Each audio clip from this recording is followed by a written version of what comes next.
क्यों एक देवी को अश्वी बनने का श्राप मिला? कौन थे वो जुड़वा भाई जिन्हें जन्म देते ही उनके माता पिता ने त्याग दिया?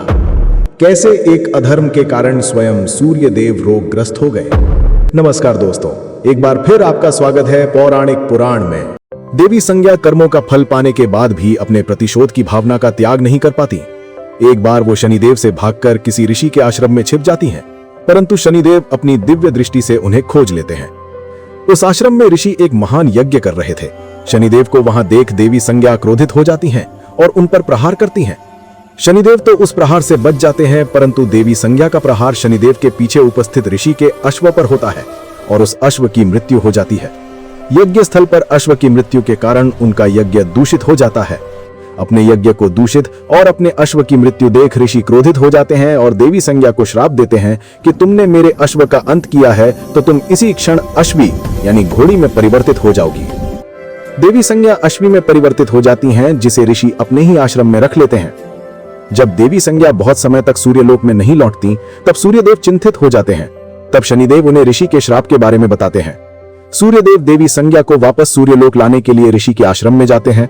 वहां देवी संज्ञा को अश्वी रूप में देखकर सूर्यदेव भी अश्व का रूप ले लेते हैं और अश्व रूप में देवी संज्ञा को अपने तेज का एक हिस्सा देते हैं, ताकि देवी संज्ञा का श्राप भंग हो जाए और वो पुनः अपने वास्तविक रूप में आ सके। देवी संज्ञा अपने वास्तविक रूप में आ जाती हैं, परंतु सूर्यदेव के तेज के कारण वो जुड़वा संतान को जन्म देती हैं, जिनमें सूर्यदेव के तप की ऊर्जा थी।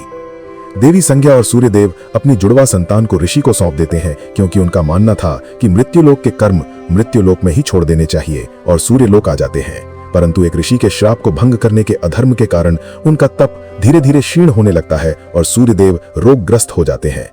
देव विश्वकर्मा के कई प्रयत्नों के बाद भी वे सूर्यदेव को व्याधि से मुक्त नहीं कर पाते। शनिदेव और विश्वकर्मा के अथक प्रयासों के बाद यह ज्ञात होता है कि देवी संज्ञा के श्राप को भंग करने के अधर्म के कारण ही सूर्यदेव को यह रोग लगा है।